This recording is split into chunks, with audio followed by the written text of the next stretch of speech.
कौन है जो इस देश, इस प्रांत के अंदर मुस्लिम यूनिवर्सिटी बने?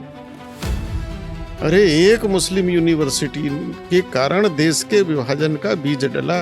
अलीगढ़ मुस्लिम विश्वविद्यालय में ही देश के विभाजन का बीज डला और पहली बैठक मुस्लिम लीग की वहीं हुई थी। बहुत समय से लगातार हरीश रावत जी इस बात को लेकर कह रहे हैं कि अगर मैंने मुस्लिम यूनिवर्सिटी शब्द बनेगी कहीं भी बोला हो, किसी अखबार में छपा हो, तो लेकर के आइए, वो इनाम भी देने को तैयार हैं। हरिद्वार के चुनाव में बाकायदा ये कहा था कि ये मुसलमान सब मेरे रिश्तेदार हैं। अब हरीश रावत जी अब रिश्ता बताएं, क्या रिश्ता है आपका? अच्छा, उत्तराखंड में बसाने वाले, मुसलमानों को बसाने वाले कौन? हरीश रावत जी या बता रहे हैं? कम से कम भारतीय जनता पार्टी को ये तो पता है कि आसानी से ये हमारे वोटर नहीं हो सकते, इसलिए वो तो बसाने से गए। बेटी है डिम्पल यादव और उसके ऊपर मौलाना कह रहा है कि नंगी बैठी है, और उसके बाद अखिलेश जी का मुंह नहीं खुल रहा है, उनकी पार्टी का मुंह नहीं खुल रहा है। कहीं मौलाना नाराज ना हो जाए। योगी आदित्यनाथ जी तो जब वो ईद मनाने नहीं जा रहे हैं, जब वो टोपी नहीं पहन रहे हैं, तो अखिलेश यादव अगर इधर नहीं आ रहा तो दिक्कत क्या है? तो अखिलेश यादव घोषित कर दें कि मैं हिंदू नहीं हूँ, मैं मुसलमान हूँ। तो राष्ट्र से प्रेम मुसलमान नहीं करता। मुसलमान जो है तिरंगा फहराने को राजी नहीं है, मुसलमान जो है जनगण बोलने को राजी नहीं है। मुसलमान सांसद आज भी देश की संसद में जब वंदे मातरम होता है या तो उपस्थित नहीं होते, और उपस्थित होते हैं तो खड़े नहीं होते।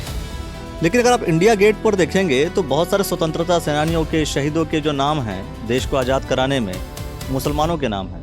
वो लड़ाई किसी जाति या धर्म विशेष की नहीं थी। जो भारत में रहते थे वो लड़ते थे, और मुसलमानों ने आज़ादी के बाद ले लिया।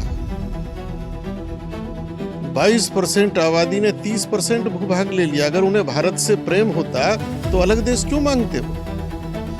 लेकिन जो भारत में है उन्हें तो भारत से प्रेम होगा।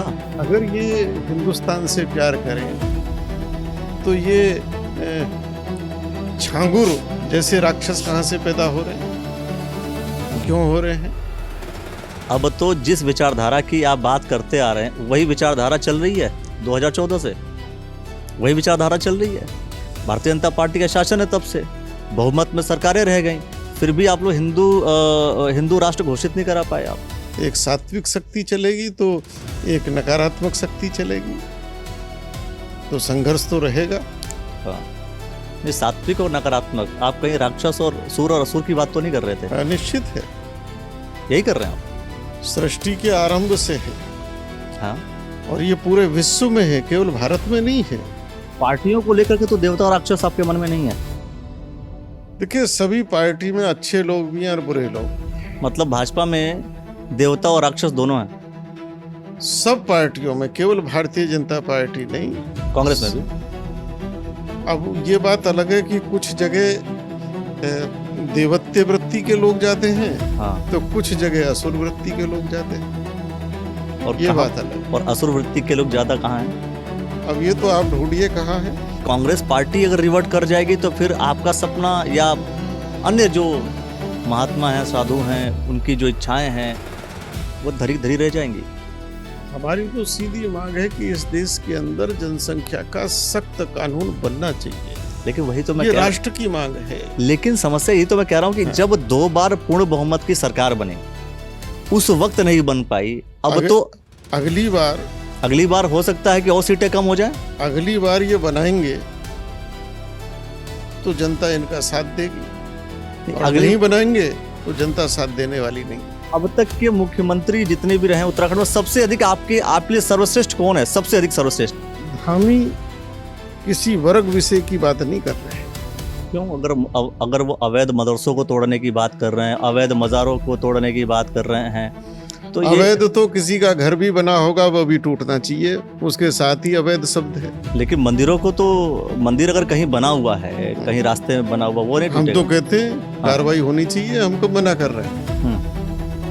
हम कब मना कर रहे हैं? लेकिन अधिकतर वो विषय छूते हैं जो विषय शायद मुस्लिमों से संबंधित हो। जो अवैध है, कुछ भी है भाई, अवैध तो अवैध है, उसको तो जायज नहीं ठहराया जा सकता।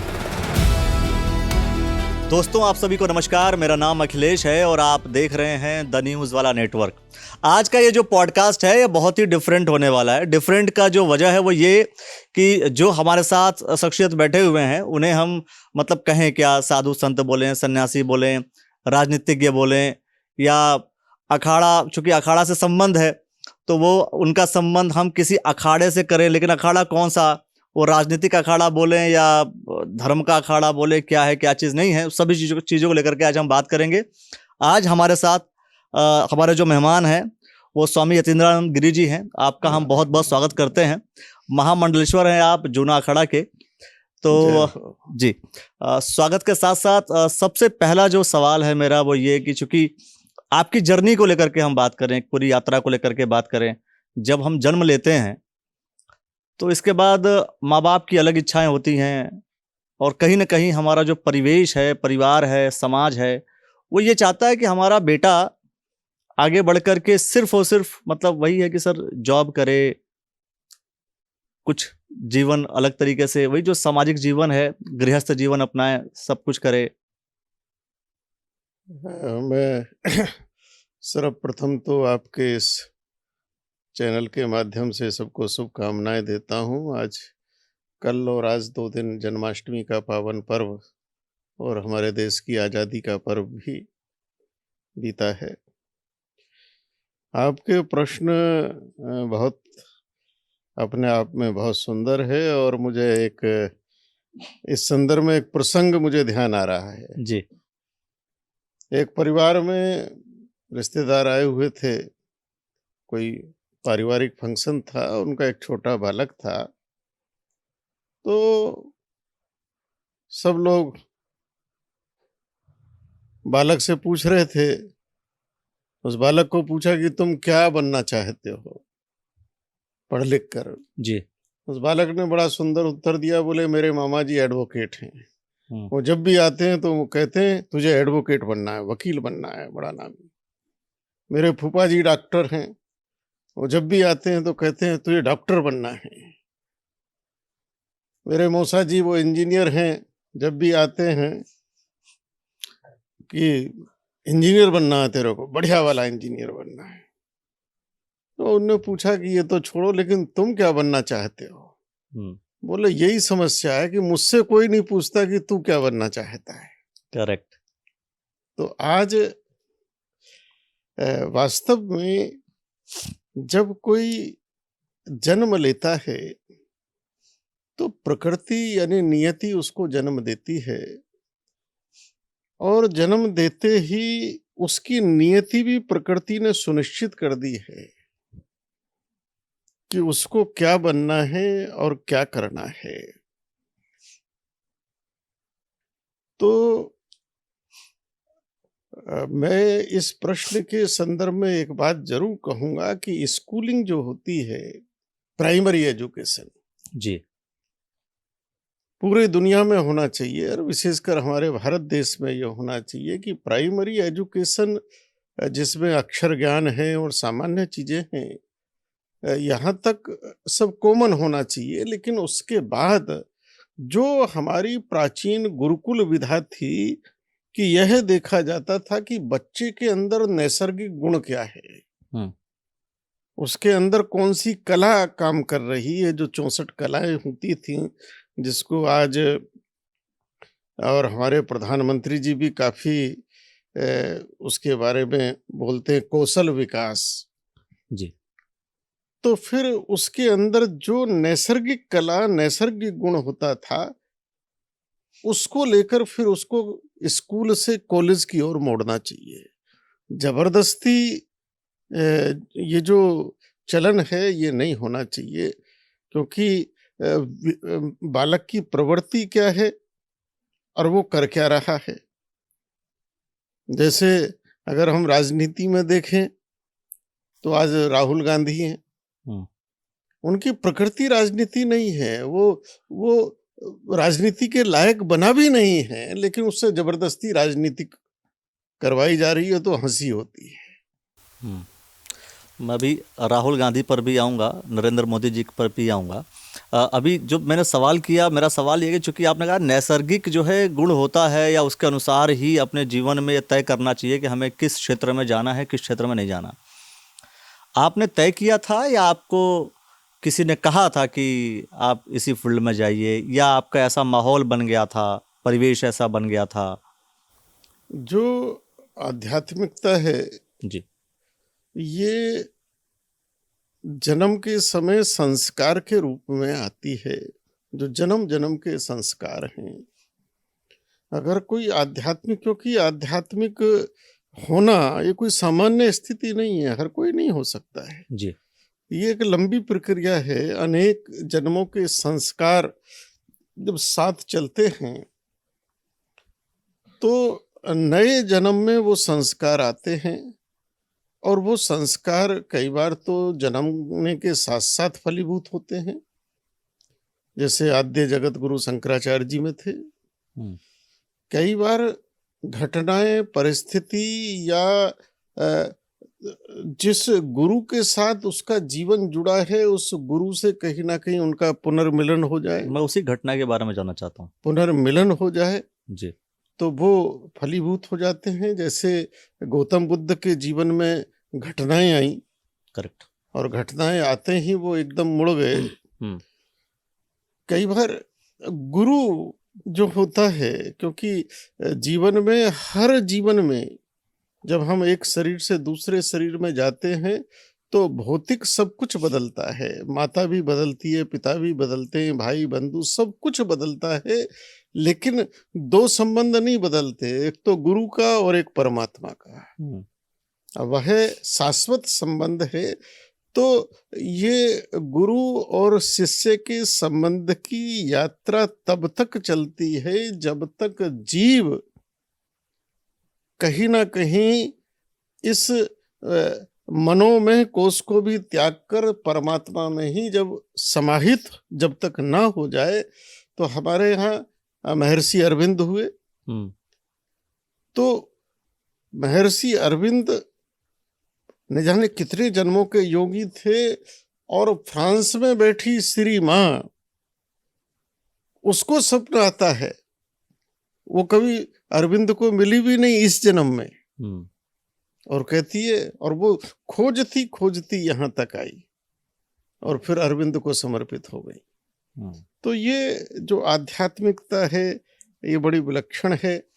बचपन से ही, बचपन तो बड़ा सामान्य रहा, और मुझे बचपन की थोड़ी बहुत यादें हैं। हमारे विशेषकर हमारी माँ को साधु संतों से बहुत लगाव था, और अनेक साधु संत ऐसे थे जो घर में आते रहते थे।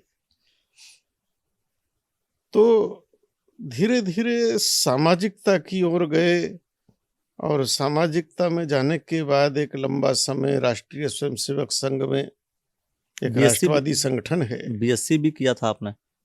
बस पढ़ते पढ़ते उधर चले गए। हाँ, ये तो सांसारिक शिक्षा है। तो आजकल अगर मैं एक चीज बताऊं आपको, स्वामी जी की जब कोई बोलता है कि अच्छा बेटा अगर बीएससी कर रहा है कोई भी, मतलब कहता है अच्छा अब तो जाकर के डॉक्टर बनेगा, इंजीनियर बनेगा, या साइंस के फील्ड में कुछ ना कुछ करेगा। हमारे समय तो साइंस की शिक्षा सर्वोच्च शिक्षा मानी जाती थी जी। उसके बाद नंबर 2 पर कॉमर्स को मानते थे, नंबर 3 पर साधारण बीए आर्ट कर लिया, और नंबर 4 पर माना जाता था कि कुछ ना कर सको तो एलएलबी कर लो उस समय। अच्छा। और जो हमारी बहनें थी, बेटियां थी, उनके लिए सबसे प्रिय विषय होता था होम साइंस, गृह विज्ञान, जो आज लगभग समाप्त हो गया, और उसके समाप्त होते ही परिवारों की भी व्यवस्था चरमरा गई है, छिन्न भिन्न हो गई है। तो साइंस पढ़ने की एक होड़ रहती थी। साइंस में भी कुछ लोग बायोलॉजी की तरफ जाते थे, तो कुछ गणित की ओर जाते थे, वो एक अलग है। लेकिन साइंस एक ऐसी चीज है जो सीधे सीधे आध्यात्म से जुड़ी है। साइंस का संबंध अध्यात्म से है। साइंस ज्ञान और विज्ञान, क्योंकि अगर आप जीव विज्ञान की ओर जाएंगे, बायोलॉजी की ओर जाएंगे, तो बायोलॉजी क्या है, वो जीव का अध्ययन कर रही है और जीव के केवल एक भौतिक आकृति का नहीं, उसकी हर चीज के कारण का, तो वो अध्यात्म है।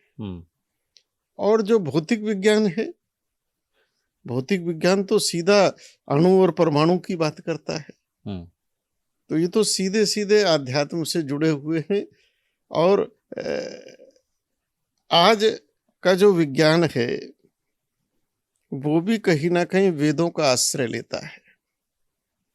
अगर इसरो को चंद्रमा पे चंद्रयान भेजना है तो इसरो के चीफ कह रहे हैं कि हमने ये गणित वेदों से उठाया है।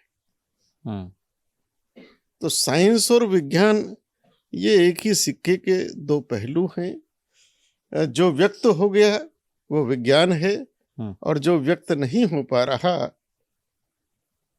लेकिन अनुभव हो रहा है वो अध्यात्म है। तो ये सब करते करते मैं 14 वर्ष आरएसएस का प्रचारक रहा। मेरी सामाजिक रुचि तो अभी भी बहुत है,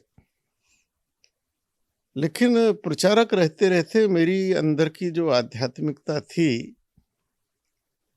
वो प्रस्फुटित होने लगी, जागृत होने लगी। चूंकि अनेक हमारे संघ के उस समय के जो तपस्वी प्रचारक हैं थे वो बड़ी गहरी आध्यात्मिकता से जुड़े थे, उनके जीवन में साधना भी थी। तो धीरे धीरे वो इतना परिपक्व हुआ और फिर उस तरह का माहौल मिलता गया। मैं वर्ष में एक बार हिमालय की यात्रा के लिए 20 या 1 महीने के लिए, 20 दिन या 1 महीने के लिए प्रचारक जीवन में भी आता था। मुझे अच्छा लगता था हिमालय में घूमना। और उस समय बहुत अनेक संतों से मिलना हुआ और धीरे धीरे वो भाव इतना ज्यादा हुआ कि मैं फिर प्रचारक जीवन छोड़कर इधर आ गया। तो ये एक यात्रा है। अच्छा, जैसे आज जैसे महामंडलेश्वर की हम बात करते हैं, अखाड़ा परिषद को ज्वाइन करने की बात करते हैं, एक चीज समझा सकते हैं अखाड़ा का मतलब क्या है और अखाड़ों की जरूरत क्यों पड़ी थी, ब्रीफ में? अखाड़े का शब्द ये अर्थ ही है कि जहां लड़ना झगड़ना, बिल्कुल, कुश्ती पहलवानी हो, अखाड़े का मतलब ही है। तो हमारे उस समय के जो शंकराचार्य रहे, क्योंकि हमारा सन्यास आद्य जगत गुरु सन्यास शंकराचार्य परंपरा से है, तो उन्होंने ये अनुभव कर लिया था समय रहते हुए कि भारत के ऊपर विश्व की अब परिस्थिति बदल रही है और धर्म के ऊपर कहीं ना कहीं अधर्म का प्रहार बढ़ेगा।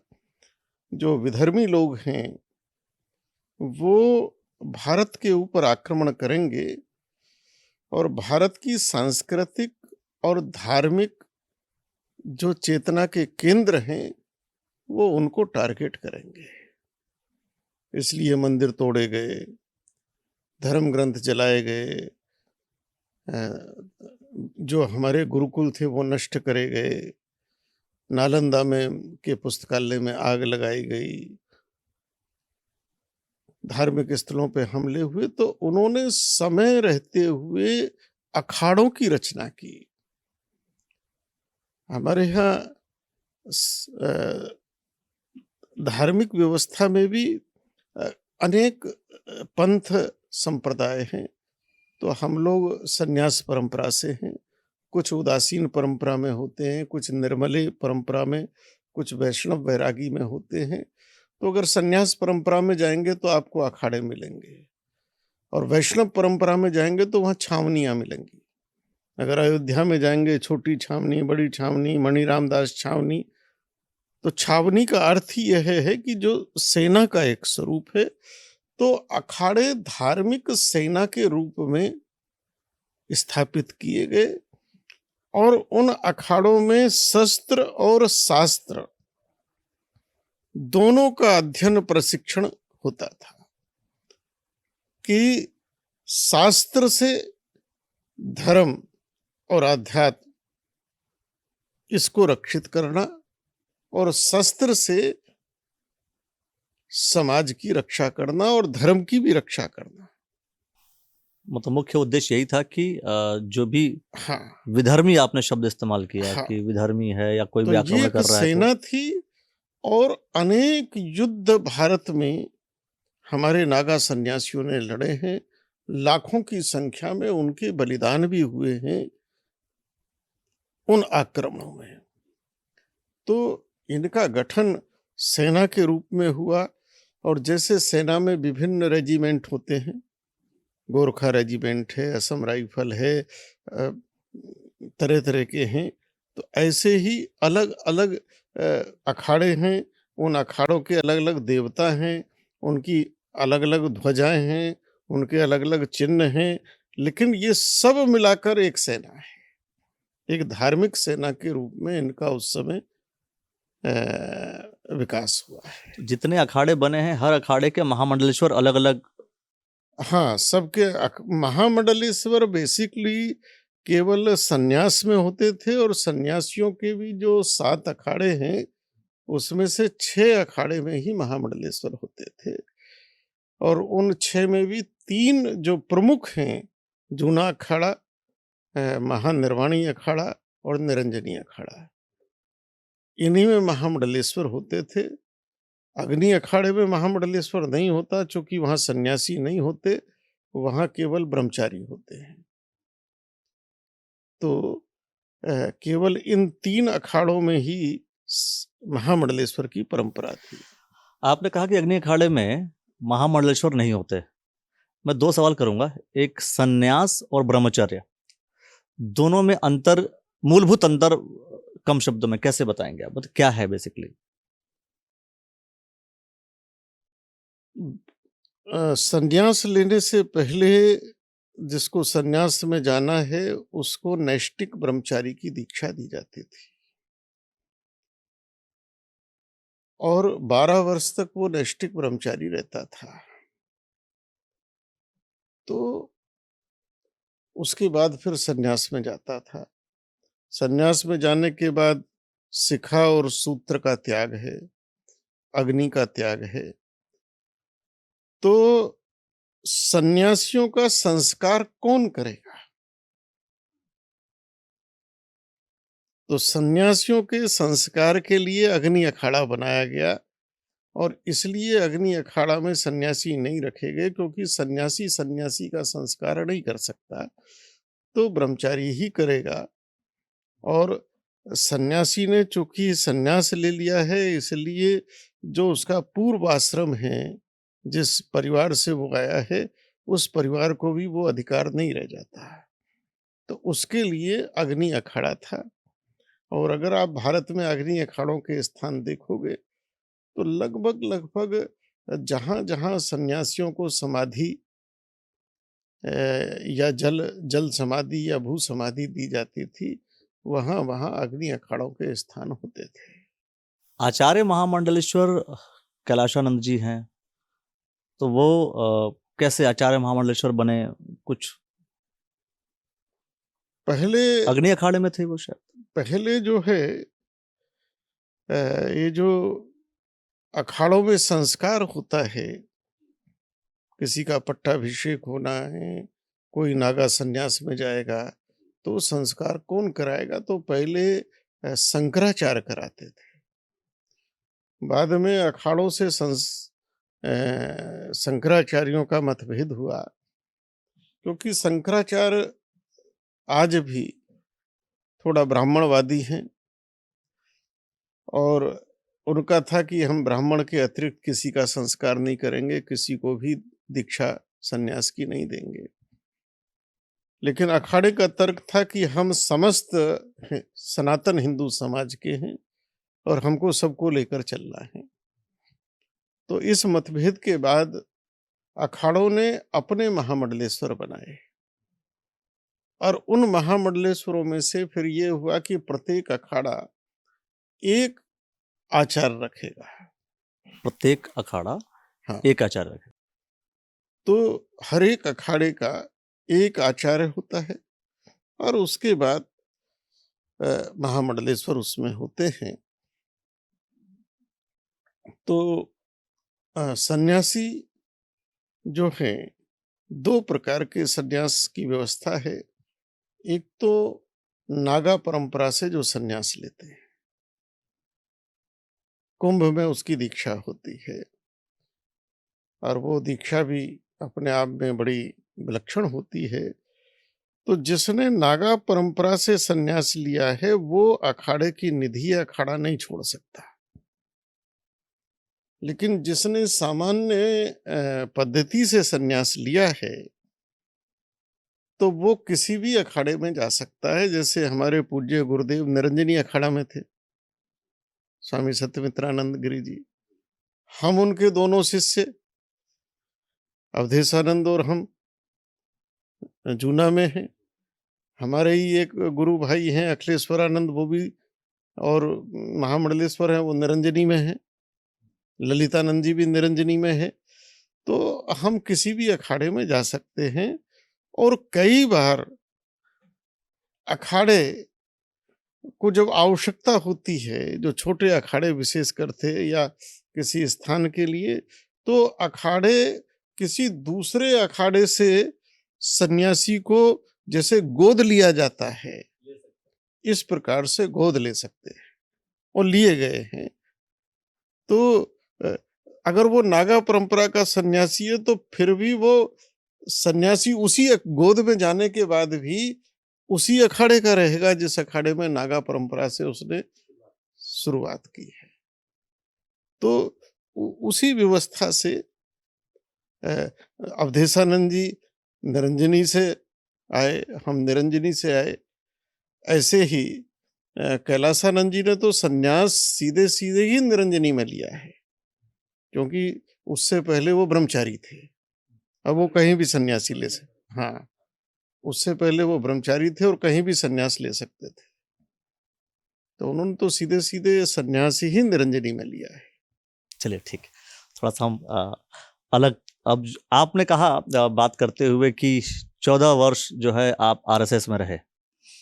आरएसएस अभी भी मैं समझता हूँ आरएसएस ज्वाइन करने का मुख्य जो हम कारण समझें, क्या समझें, चूंकि 2009 का लोकसभा चुनाव भी आप लड़े, तो ये माना जाता है भारतीय जनता पार्टी से अगर आपको टिकट चाहिए और भारतीय जनता पार्टी से चुनाव लड़ना है तो आरएसएस ज्वाइन कर लीजिए, टिकट मिलने की संभावना अधिक बन जाती है। मैं तो जब आरएसएस में आया, तब भारतीय जनता पार्टी का जन्म भी नहीं हुआ था। मुझे जहाँ जहाँ तक ध्यान है कि मैं सन 70 के आसपास स्वयंसेवक बना हूँ, उससे पहले ही बना हूँगा।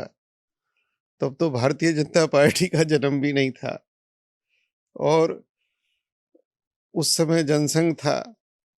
जनसंघ के ऊपर भी कांग्रेस वालों ने इमरजेंसी लगा के प्रतिबंध लगा दिया, और सन 80 में मैं प्रचारक बना। उस समय सन 80 में भारतीय जनता पार्टी का जन्म भी हुआ। जनता पार्टी से वो अलग हुई है, लेकिन उस समय बेचारी भारतीय जनता पार्टी की औकात क्या थी? 2 सांसद थे। उस समय के जो प्रचारक हैं या उस समय के जो कार्यकर्ताएं हैं,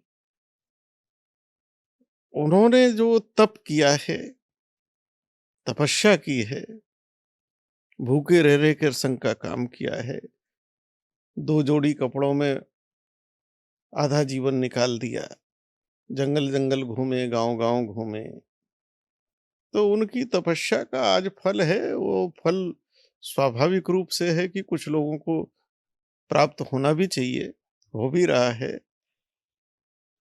क्योंकि संघ का काम तो आज भी उतना ही कठिन है, क्योंकि जो संघ का मूलभूत उद्देश्य है वो सत्ता नहीं है।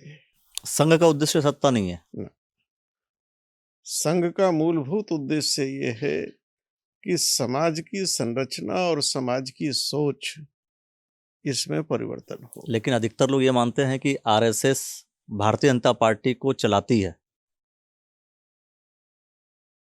अब आरएसएस के जो हमारे समय के लोग थे, जैसे बाड़ा साहब देवरस जी थे जो उस समय सरसंघ चालक थे, पूज्य रज्जू भैया जैसे लोग थे, मोरोपंथ पिंगले जी जैसे, दत्तोपंत ठेंगड़ी जी जैसे। उन्होंने सदैव एक बात कही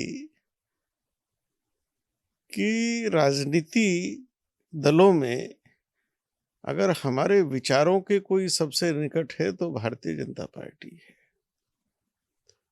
अभी मोहन भागवत जी ने एक बड़ी अच्छी बात की है, उनसे कहा कि भाई आपने बीजेपी में प्रचारक दिए हैं, बाकी दलों में क्यों नहीं दिए? तो मोहन भागवत जी ने तो सीधे सीधे कहा कि बाकी दल मांगेंगे और हमारे पास होंगे तो हम दे देंगे। अगर वो क्वालिफिकेशन मीट कर पाएंगे। तो संघ, क्योंकि जहां तक मैं जानता हूं, संघ ने केवल भारतीय जनता पार्टी नहीं, संघ ने लगभग 70-80 के आसपास संगठन बनाए हैं जो अ, समाज में और अच्छी स्थिति में काम कर रहे हैं। जिनका लेकिन माना जाता है कि उन सभी संगठनों का मुख्य उद्देश्य अगर चुनाव हो तो भारतीय जनता पार्टी को सपोर्ट करना है। ये धारणा तो एकदम गलत है, चूंकि बहुत सारे संगठनों से मैं जुड़ा हूं। आज भी वनवासी क्षेत्रों में संघ काम करता है, आदिवासी क्षेत्रों में काम करता है, मजदूर संघ में करता है। बहुत सारे ऐसे लोग हैं जो किसी और राजनीतिक दल में पदाधिकारी हैं और इन संगठनों में काम करते हैं। केवल भारतीय जनता पार्टी की विचारधारा जो संघ की मूल विचारधारा है उसके अनुरूप है, इसलिए संघ उसे मदद भी करता है और संघ का स्वयंसेवक सहज रूप से उधर जाता भी है। अब संघ चाहता है कि राम जन्मभूमि का मंदिर बने, तो अब जो राम जन्मभूमि का मंदिर बनाने की बात करेगा तो संघ और संघ के स्वयंसेवक तो वहीं जाएंगे। संघ चाहता है कि इस देश के अंदर ये आदि अनादि काल से सनातन हिंदू परंपरा का देश है, तो जो उस आदि अनादि काल की परंपरा की बात करेगा तो स्वयंसेवक तो वहीं जाएगा। स्वयंसेवक जो लोग राम हुए ही नहीं एफिडेविट जमा कर रहे हैं, जो लोग अभी अखिलेश जी, मुझे तो ताज्जुब है कि भाई वो अपनी धर्मपत्नी, वो भी इस देश की एक बेटी है डिंपल यादव, और उसके ऊपर मौलाना कह रहा है कि नंगी बैठी है, और उसके बाद अखिलेश जी का मुंह नहीं खुल रहा, उनकी पार्टी का मुंह नहीं खुल रहा है, कहीं मौलाना नाराज ना हो जाए। तो ऐसे दलों के साथ या ऐसी विचारधारा के साथ तो संघ तो क्या, एक सामान्य भारतीय को भी नहीं जुड़ना चाहिए। जैसे आपने थोड़ी देर पहले कहा, बात करते हुए राहुल गांधी जी का जिक्र किया, आपने कहा कि वो राजनीति के लिए बने नहीं हैं, जबरदस्ती उनसे राजनीति कराई जा रही है। उसके अलावा आप ये कह रहे हैं कि जो लोग राम को काल्पनिक मानते थे, तो ये पूरा जो इशारा है आपका कांग्रेस पार्टी की तरफ से है, कांग्रेस पार्टी की तरफ है, और कहीं ना कहीं आप विरोधी भी नजर आते हैं कांग्रेस पार्टी के पूरी तरीके से। जबकि मतलब इसलिए मैं ये बात आपको कह रहा हूं, अगर कोई सन्यासी है, कोई आश्रम में है, तो उसके लिए तो सब समान हो गए। मेरे बहुत सारे शिष्य हैं जो कांग्रेसी हैं, आते हैं आपके पास, तमाम मेरे शिष्य हैं। तो आप क्या कहते हैं उन्हें कि बहुत वोट सारे वोट ऐसे वोट हैं किसे देना?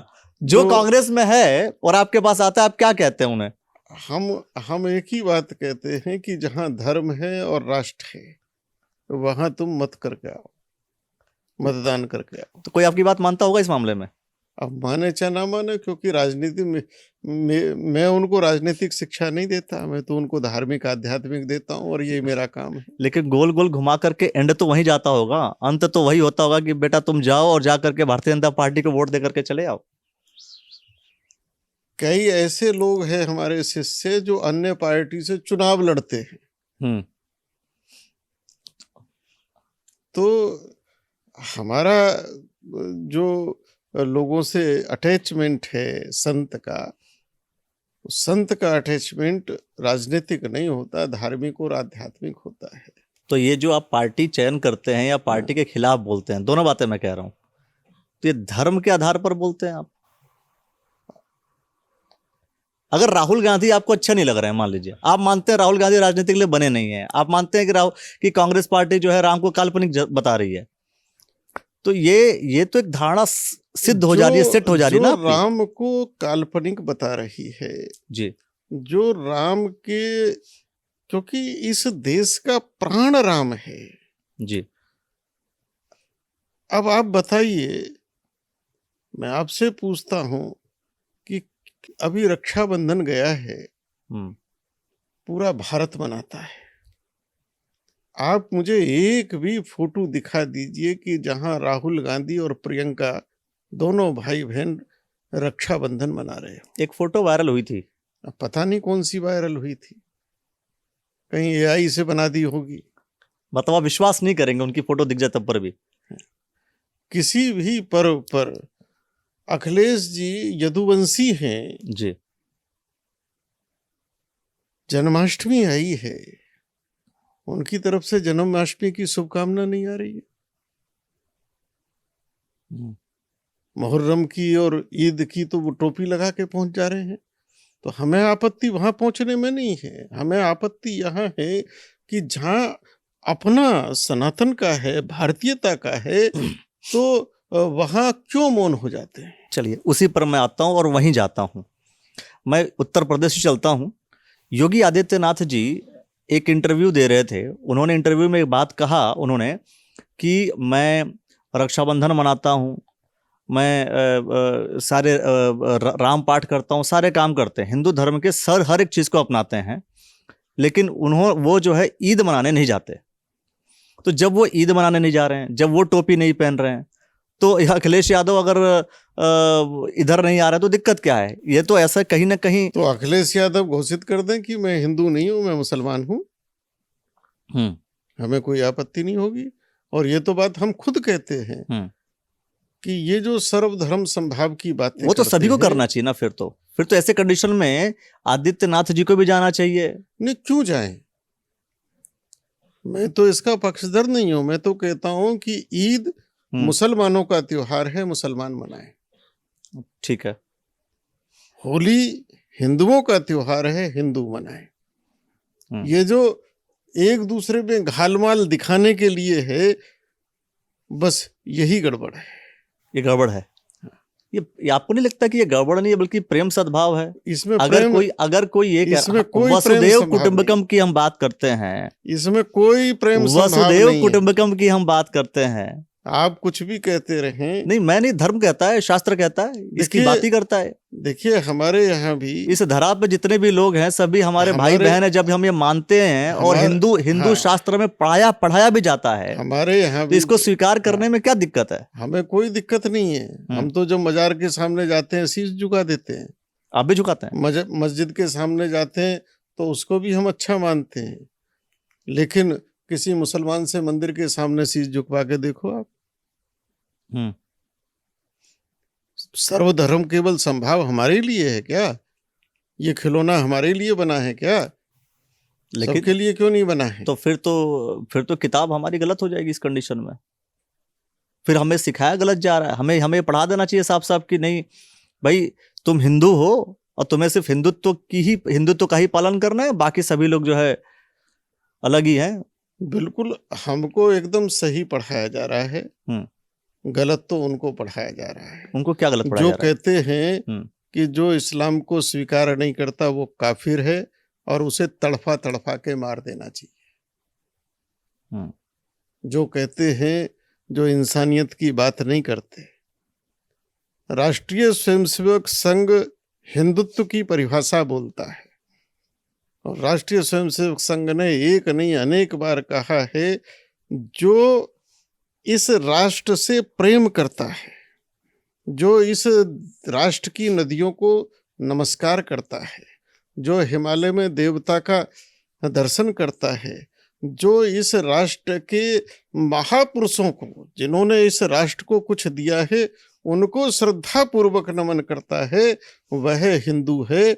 हमने कभी ये नहीं कहा कि जो मंदिर जाए वही हिंदू है। तो राष्ट्र से प्रेम मुसलमान नहीं करता।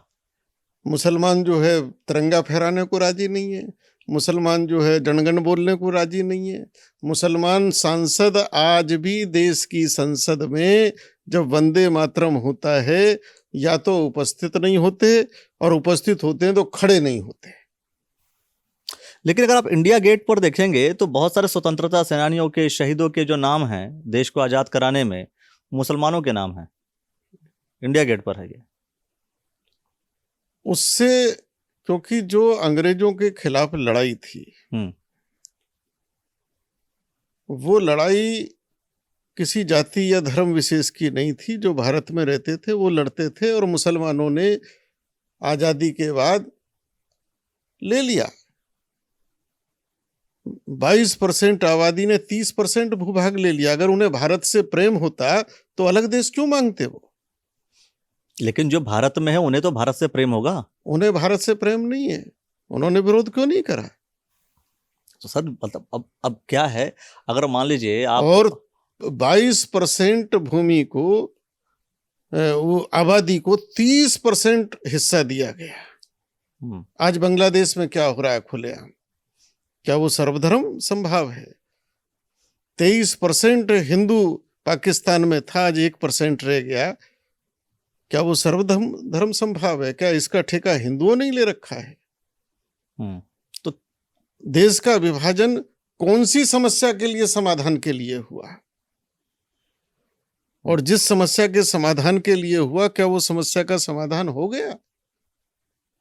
समस्या क्या थी मेन विभाजन की? विभाजन की समस्या जरूरत एकमात्र यह थी कि दो भाई मिलके नहीं रहते, इसलिए हिस्सा अलग अलग कर दो। धर्म के आधार पर कोई भौगोलिक कारण नहीं, कोई ऐतिहासिक कारण नहीं, धर्म के आधार पर विभाजन हुआ जी। और धर्म के आधार पर जब हुआ तो उसमें भी बेईमानी हुई। 22% लोगों को 30% हिस्सा दे दिया गया और उस 22% में भी आधे गए नहीं। उस 22% में भी आधे गए नहीं, वो 20-20 की तरह यहाँ रह गए। जो गए वो मुस्लिम राष्ट्र हो गए। तो फिर भारत का जब धर्म के आधार पर विभाजन हुआ तो भारत हिंदू राष्ट्र क्यों नहीं हुआ? यही तो मैं पूछने वाला था आपसे कि जब ये उस समय के जो नेता थे उन्हीं का तो विरोध आज तक हम करते आ रहे हैं। उसी विचारधारा का तो विरोध हम आज तक करते आ रहे हैं। अब तो जिस विचारधारा की आप बात करते आ रहे हैं वही विचारधारा चल रही है 2014 से। वही विचारधारा चल रही है। भारतीय जनता पार्टी का शासन है तब से, बहुमत में सरकारें रह गई, फिर भी आप लोग हिंदू राष्ट्र घोषित नहीं करा पाए आप, या भाजपा घोषित नहीं कर पाई। अगर आपको लगता है कि सरकारों को ही कराना था। हमारी तो आज भी यही मांग है। भारतीय जनता पार्टी ने कम से कम इस देश के अंदर राम का मंदिर बनवाया है। उन्होंने धारा 370 जो हमको लगता था कि ये सपना है, कैसे खत्म होगा, उसको समाप्त किया है। आज कहीं ना कहीं हमारे जितने धार्मिक स्थल हैं, कहीं बाबा विश्वनाथ का कॉरिडोर बन रहा है, कहीं महाकाल कॉरिडोर बन रहा है। आज उत्तराखंड में, अभी मानस खंड में 18 मंदिर उन्होंने लिए हैं। कहीं हमारे बद्रीनाथ को, कहीं हमारे केदारनाथ धाम को, और कहीं भी ऐसी बात आती है प्रधानमंत्री और त्रिपुंड लगाता है, नदी गंगा जी में डुबकी लगा के हाथ जोड़ता है। और क्या चाहिए हिंदू राष्ट्र के लिए? और क्या चाहिए? मतलब आप हिंदू राष्ट्र मान रहे हैं कि हिंदू राष्ट्र बन गया? उस दिशा की ओर बढ़ता जा रहा है। अभी पहली बार हुआ है कि एनसीईआरटी की किताबों में विभाजन के समय जो अत्याचार हुए और विभाजन जिन जिन लोगों ने कराया सत्ता के लालच के लिए, वो पाठ्यक्रम पहली बार लागू होगा। कहीं ना कहीं जो औरंगजेब के नाम की सड़क थी वो सड़क हटाई गई। तो रातों रात तो कोई काम होता नहीं, धीरे धीरे उधर जा रहा है और होगा।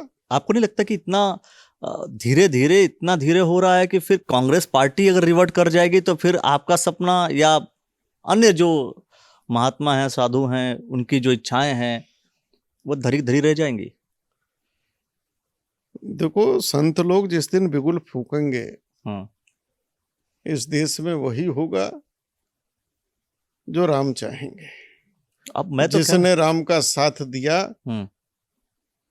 वो सत्ता के शीर्ष पर बैठे हैं, सत्ता संभाल रहे हैं, और जिन्होंने राम के अस्तित्व पर उंगली उठाई वो बेचारे सड़क पर धूल चाट रहे हैं। लेकिन जो लोग अस्तित्व पे सवाल उठाते रहे उन्होंने 70 वर्षों तक शासन किया, ये भी तो ध्यान रहना चाहिए हमें। हाँ, अगर वो उठाते रहे तो भी इतने वर्षों तक उन्होंने शासन किया। भगवान राम ने उनको बहुत सारे मौके दिए कि संभल जाओ संभल जाओ संभल जाओ, उनको अकल नहीं आई। अब उनको अकल आती भी है लेकिन वो अकल दिखाने वाली होती है। कभी वो त्रिपुंड लगा लेते हैं, कभी वो कुर्ते के ऊपर जनेऊ पहन लेते हैं, कभी दिखाने को पहुंच जाते हैं। तो ये तो दो शक्तियां सदैव चलेंगी, एक सात्विक शक्ति चलेगी तो एक नकारात्मक शक्ति चलेगी, तो संघर्ष तो रहेगा। हाँ, नहीं, सात्विक और नकारात्मक, आप कहीं राक्षस और सूर और असुर की बात तो नहीं कर रहे थे? निश्चित है, यही कर रहे हैं आप?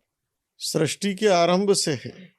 हाँ, और ये पूरे विश्व में है, केवल भारत में नहीं है। नहीं, देवताओं और राक्षस की कहानी सभी लोग सुनते आ रहे हैं, लेकिन इसका मतलब ये नहीं किसी राजनीतिक दल के व्यक्ति को जो है आप राक्षस बोल दें। ये वृत्तियां हैं, इस संसार में ये सब सदैव चलता है, आज भी चल रहा है।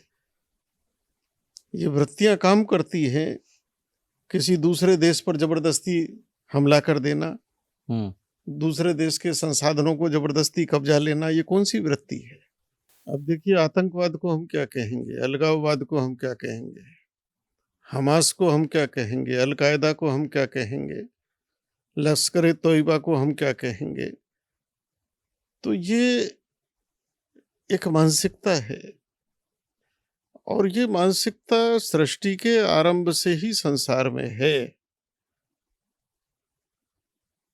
भगवान कृष्ण ने भी गीता में श्रेष्ठ पुरुषों के लिए जो उपदेश किया है उसमें यही कहा है कि श्रेष्ठ पुरुषों को अपना श्रेष्ठ आचरण का त्याग कदापि किसी भी हालत में नहीं करना चाहिए।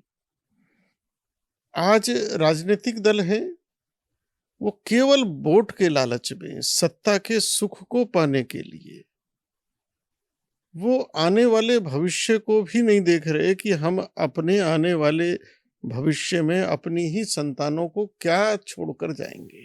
तो वोट की लालच में कौन सी पार्टी ज्यादा ये सारे काम कर रही है? ये जितने इस तरह के लोग हैं जो समाज को जातियों में बांटते हैं, धर्म के आधार पर बांटते हैं, तो ये जिन्होंने जातिगत संगठन, राजनीतिक संगठन बना लिए हैं, जो जाति विशेष की राजनीति करने लगे हैं, तो ये सब है कौन? उसी का स्वरूप है। तो अगर मान लीजिए कि ये जो जातिगत बात कर रहे हैं, ये सारी चीजें आप बोल रहे हैं, तो इसमें मेन प्रॉब्लम जो है वो आप किसे बोलेंगे कि मेन समस्या क्या आ रही है? जब आपकी सरकार, आप एक पॉइंट समझिए, सरकार आपकी है, भारतीय जनता पार्टी की सरकार है, इसके बावजूद इस समय इन सब चीजों का पनपना, तो गलती किसकी है फिर?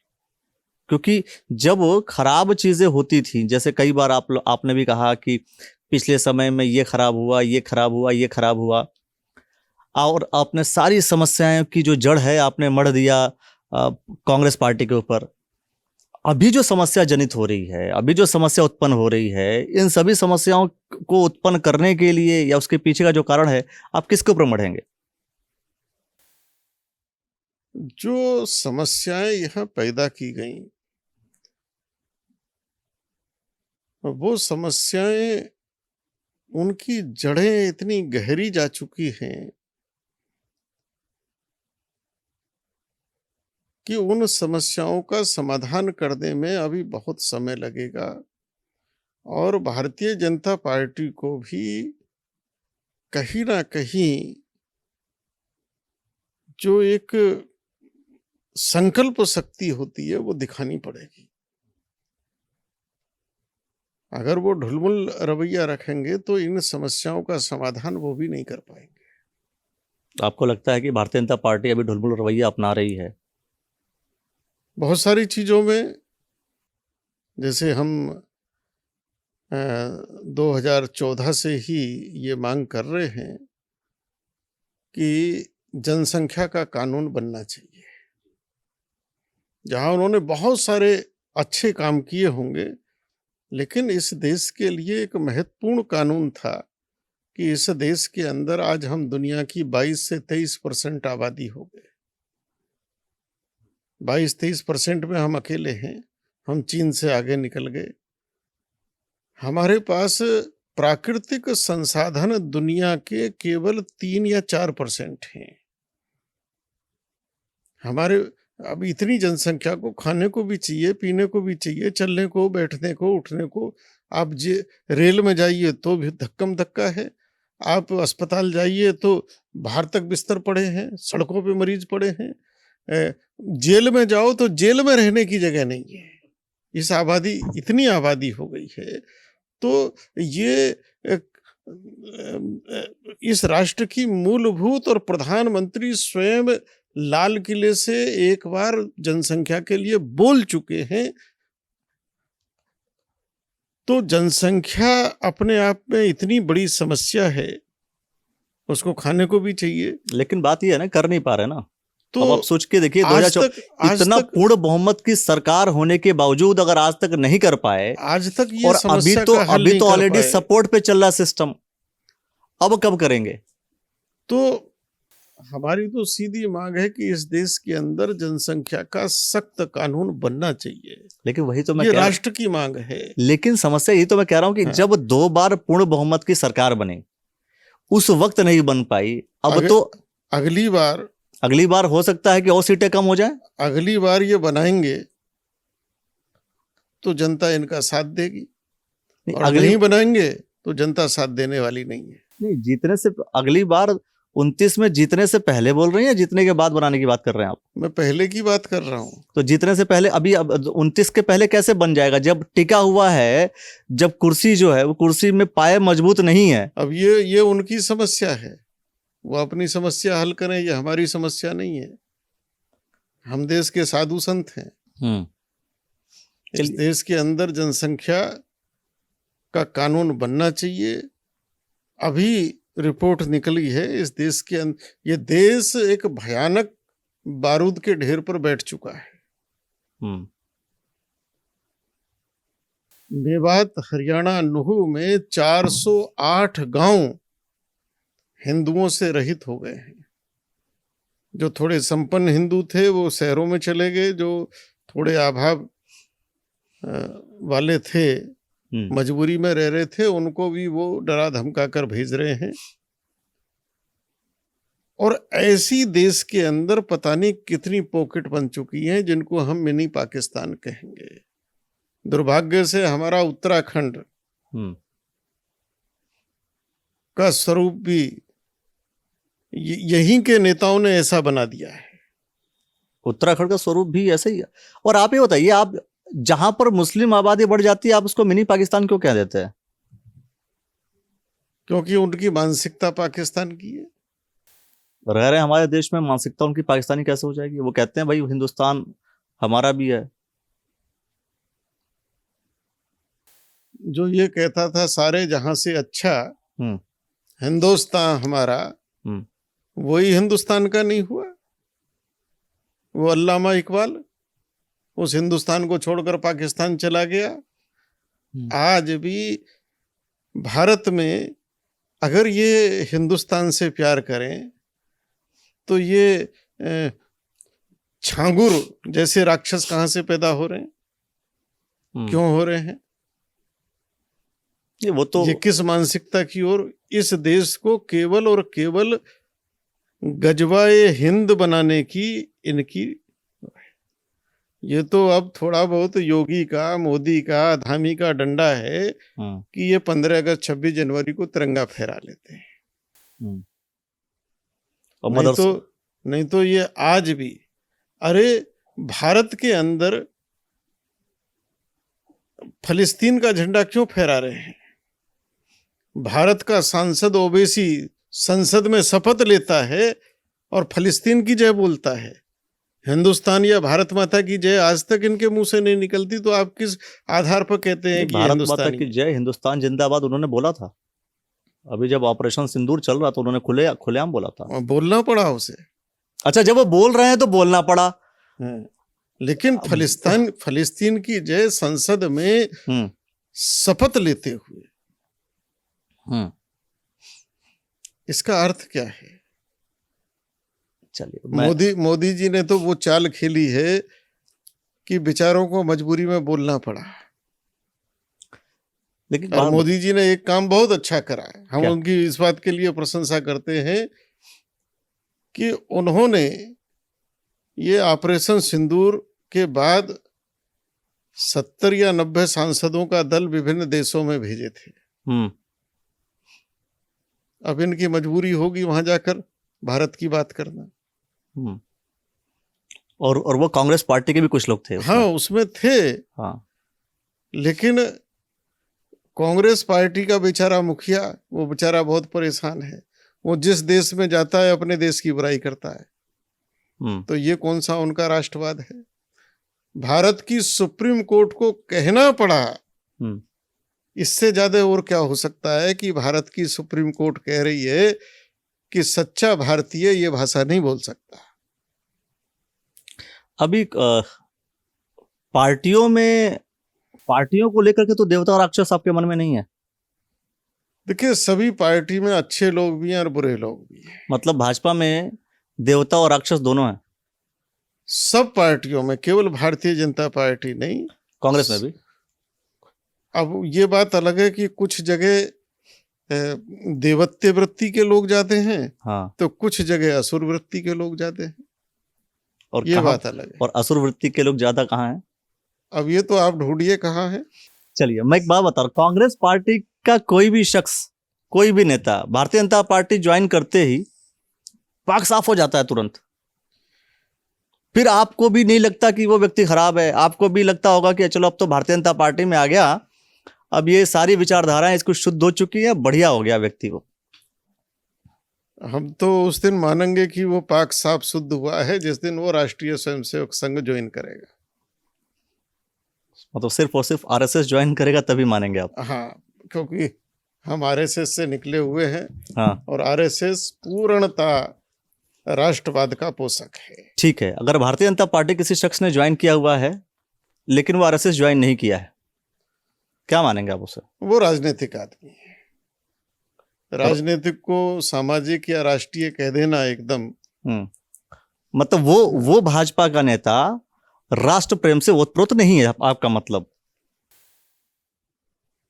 देखिए, कोई भी राजनीतिक व्यक्ति है, उसका जो ध्येय है वो सत्ता है, उसे कैसी भी मिले।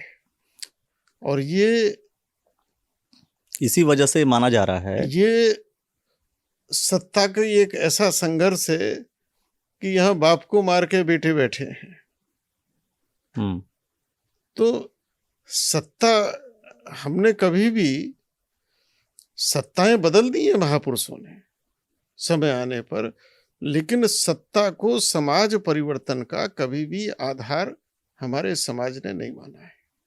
सत्ता के कारण समाज परिवर्तन। मैं कितने लोगों से बात करता हूं, सब लोग ये कहते हैं कि मैं राजनीति में आ ही रहा हूं समाज परिवर्तन करने के लिए।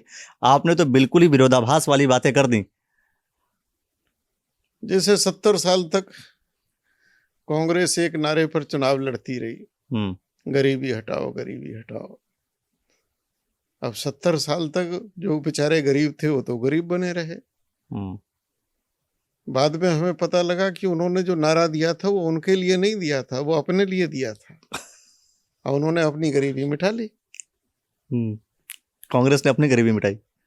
जो भी नारा देते थे। तो आज तो कांग्रेस ये कह रही है कि हमारे पास पैसा नहीं है, सबसे अधिक पूंजीपति धनबल के लोग जो है वो भारतीय जनता पार्टी में है।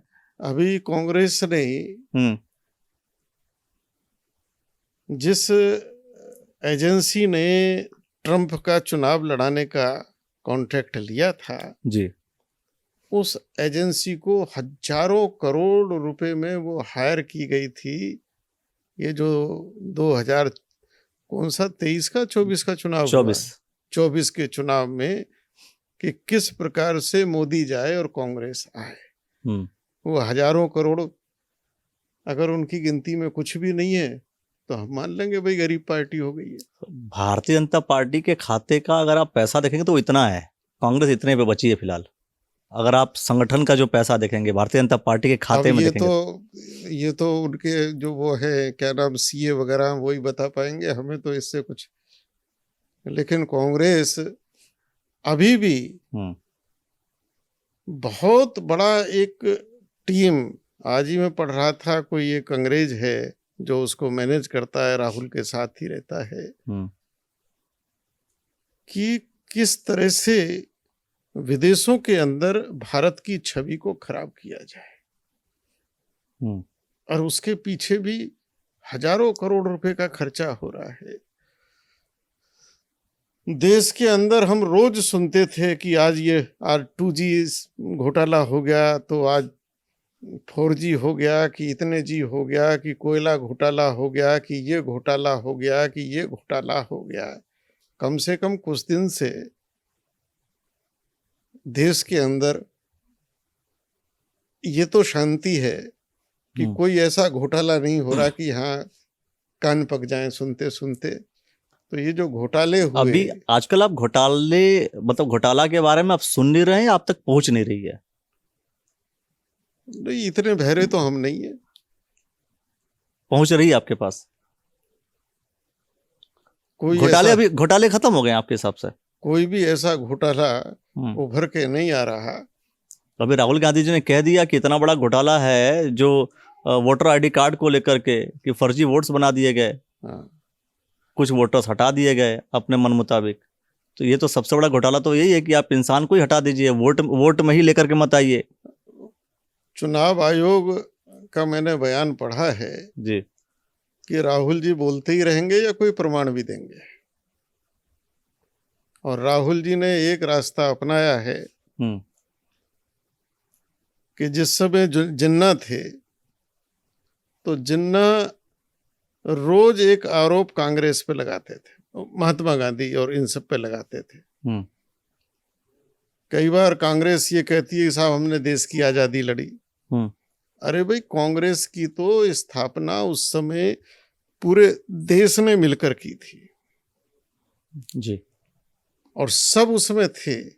महात्मा गांधी जी ने स्पष्ट कहा था कि आजादी के बाद कांग्रेस खत्म हो जाए, और अपनी अपनी उनका स्पष्ट कहना था कि विभिन्न विचारधाराओं के लोग इसमें हैं जो देश के लिए लड़ रहे हैं, आजादी के लिए लड़ रहे हैं, और आजादी के बाद कांग्रेस को खत्म कर देना चाहिए और अपनी अपनी विचारधारा के दल बना के लोगों को लोकतंत्र में आना चाहिए। ठीक, आपकी बात मानते हैं हम। अगर उस समय जिन्ना जी रोज एक आरोप लगाता था तो अगर सरदार पटेल ने जिन्ना से कहा कि भाई जिन्ना जी आप रोज एक आरोप लगा देते हो, कोई आरोप सिद्ध करके तो बताओ। तो जिन्ना ने मुस्कुराते हुए कहा था कि हमारा काम आरोप लगाना है, सफाई आप देते रहो। तो राहुल गांधी वही काम कर रहे हैं। अभी आपने कहा कि अलग अलग विचारधारा के लोग मिलकर के कांग्रेस पार्टी का गठन हुआ था, लोग मिले और कांग्रेस पार्टी का गठन हुआ। लेकिन जब आजाद हुआ तो उन सभी विचारधाराओं ने मिलकर के आजादी के मापदंड डिसाइड किए होंगे, यह तय किया होगा कि ठीक है पाकिस्तान बन जाएगा, हिंदुस्तान बन जाएगा। लेकिन पूरा जो दोष है इस चीज का मढ़ देते हैं आप फिर कांग्रेस के ऊपर। वो तो सारी विचारधाराएं हैं ना। कांग्रेस में तो राष्ट्रीय स्वयंसेवक संघ के संस्थापक डॉक्टर हेडगेवार भी थे जी। विभाजन का अगर कोई दोषी है तो सीधे सीधे अगर कोई दोषी है तो पंडित जवाहरलाल नेहरू की राजनीतिक भूख वो दोषी है। और गांधी जी का नेहरू जी के प्रति जो धृतराष्ट्र का दुर्योधन के प्रति प्रेम था, वो प्रेम केवल अगर 1947 में देश के अंदर महात्मा गांधी जी की जहां भी आप प्रतिमा खड़ी देखोगे, उनके हाथ में डंडा है और कमर आगे को झुकी हुई है। हम्म, अगर 1947 में अकेला व्यक्ति महात्मा गांधी जी कमर सीधी कर लेते कि विभाजन नहीं होगा, तो दुनिया की कोई ताकत देश का विभाजन नहीं कर सकती थी। देश विभाजित नहीं हो सकता था। मतलब उनकी वजह से हुआ। नेहरू जी के प्रति उनका जो मोह कह लो या कुछ भी कह लो, महात्मा गांधी जी ने तो कहा था कि देश का विभाजन मेरी लाश पर होगा, हम्म, लेकिन उनके जीते जी देश का विभाजन हो गया। अब महात्मा गांधी जी हमारे देश के राष्ट्रपिता हैं, उनका सम्मान पूरा है, लेकिन जहां प्रश्न आएगा तो प्रश्न तो किया जाएगा। आपने इशारों में बहुत बहुत बड़ी बात कह दी और बहुत बड़ा प्रश्न खड़ा कर दिया। जब बातों बातों में आपने एक बात कही थी कि उत्तराखंड में भी जो स्थिति है वो क्या स्थिति नजर आ रही है आपको? यहाँ तो हिंदुत्व आपके हिसाब से ठीक चल रहा है या यहाँ पर भी आपको समस्याएं और दिक्कतें नजर आ रही हैं? उत्तराखंड में हल्द्वानी में इतनी बड़ी रेलवे की जमीन, इतनी बड़ी बस्ती बन गई। अब से 30-35 साल पहले वहां कुछ भी नहीं था। वो कौन नेता थे जिन्होंने लाके बसाए गए? वो सरकार कहां तो से दोनों लाके बसाई सरकार तो गई? दोनों की रही ना, भाजपा भी आई, कांग्रेस भी आई, भाजपा भी आई, कांग्रेस भी आई, दोनों रहे। वो कौन नेता थे जिन्होंने उनके प्रमाण पत्र बनवाए, वोटर आईडी बनवाई? भारतीय जनता पार्टी ने तो कम से कम अपने राज्य में लोगों को बताया कि ये चीज हो चुकी है। भारतीय जनता पार्टी ने तो उस बस्ती को खाली कराने की कार्रवाई भी करी, लेकिन सुप्रीम कोर्ट उसमें आ गया। लेकिन कौन है जो उत्तराखंड की भूमि पर इनको बसा रहा है? जिन्होंने बसाए, नैनीताल में बसाए, पिथौरागढ़ तक जाकर बसा दिए। ये तो देवभूमि है, देवताओं की भूमि है। कौन है जिन्होंने मजारें बनवा दी? ऐसे ऐसे जंगलों में बनवा दी जहां जंगली जानवर के अलावा कोई नहीं जाता। वहां कौन से सिद्ध फकीर पहुंच गए? कौन है जो इस देश, इस प्रांत के अंदर मुस्लिम यूनिवर्सिटी बने? अरे एक मुस्लिम यूनिवर्सिटी के कारण देश के विभाजन का बीज डला। अलीगढ़ मुस्लिम विश्वविद्यालय में ही देश के विभाजन का बीज डला और पहली बैठक मुस्लिम लीग की वहीं हुई थी। तो कौन नेता हैं जो ये कह रहे हैं कि यहाँ भी मुस्लिम यूनिवर्सिटी बननी चाहिए? मैं अब जो सवाल कर रहा हूँ, आपने कहा ना मुस्लिम यूनिवर्सिटी की बात, बहुत समय से लगातार हरीश रावत जी इस बात को लेकर कह रहे हैं कि अगर मैंने मुस्लिम यूनिवर्सिटी शब्द बनेगी कहीं भी बोला हो, किसी अखबार में छपा हो, तो लेकर के आइए, वो इनाम भी देने को तैयार हैं। अन्यथा भारतीय जनता पार्टी के लोग और जो कह रहे हैं कि मुस्लिम यूनिवर्सिटी बनाने की बात हरीश रावत जी ने कही थी, वो लोग माफी मांगे। और आप दोबारा आज भी यही बात, मैंने तो हरीश रावत का नाम नहीं लिया। तो मुस्लिम यूनिवर्सिटी की बात, वो मुस्लिम यूनिवर्सिटी की बात, लेकिन इस प्रदेश में नेताओं ने उठाई ये बात। ये हाँ तो उठाई, वो तो कह रहे हैं ना, वो तो कह रहे हैं कि कोई सबूत तो लेकर के आओ। रावत जी ने तो हरिद्वार के चुनाव में बाकायदा ये कहा था कि ये मुसलमान सब मेरे रिश्तेदार हैं। अब हरीश रावत जी अब रिश्ता बताएं, क्या रिश्ता है उनका? अच्छा, उत्तराखंड में बसाने वाले, मुसलमानों को बसाने वाले कौन? हरीश रावत जी या बता रहे हैं? मैं तो प्रश्न कर रहा हूं आपके माध्यम से कि उत्तराखंड में ये सब कैसे आ गए और क्यों आ गए? लेकिन मैं कह रहा हूं, कौन ले आया? सरकारें तो दोनों रही ना सर, स्वामी जी आप समझिए, सरकार तो दोनों की रही भाई, कांग्रेस की भी रही, फिर भाजपा बनी, फिर कांग्रेस बनी, फिर भाजपा बनी, और यहां तो लगातार 2 बार भाजपा रहेगी। फिर भी अगर जनसंख्या के मामले में आप कह रहे हैं कि उनकी संख्या ये हो गई, इतनी बढ़ गई, तो फिर तो दोषी इस मामले में तो फिर भारतीय जनता पार्टी हो जाएगी। कम से कम भारतीय जनता पार्टी को ये तो पता है कि आसानी से ये हमारे वोटर नहीं हो सकते, इसलिए वो तो बसाने से गए। अच्छा, ये पता है भारतीय जनता पार्टी को। अब जो जिसके वो वोटर हैं वही कूद के करेगा। आज बंगाल जल रहा है, कौन राजनीतिक दल बोल रहा है? आज बंगाल में नंगा तांडव हो रहा है, कौन राजनीतिक दल बोल रहा है? पिछले दिनों वो इतनी बड़ी घटना हुई थी बंगाल के किसी द्वीप पर, कौन बोला और क्यों नहीं बोले? इनसे ये प्रश्न है मेरा, क्या वो देश की समस्याएं नहीं है? क्या अकेली भारतीय जनता पार्टी ने ठेका ले रखा है? तुम नहीं बोल सकते हो और फिर कहते हो कि वो हिंदुत्व की राजनीति करते हैं। अरे तुम जातियों की राजनीति नहीं करते क्या? तुम मुसलमानों की राजनीति नहीं करते क्या? डिम्पल यादव को मौलाना ने नंगी कहा कि नंगी बैठी थी, हमने बयान दिया कि वह हमारे देश की बहन बेटी है और उसकी इज्जत है, वो खुद क्यों नहीं बोले? तो ये तो स्पष्ट है और अंधे को भी दिखाई देता है कि सच क्या है।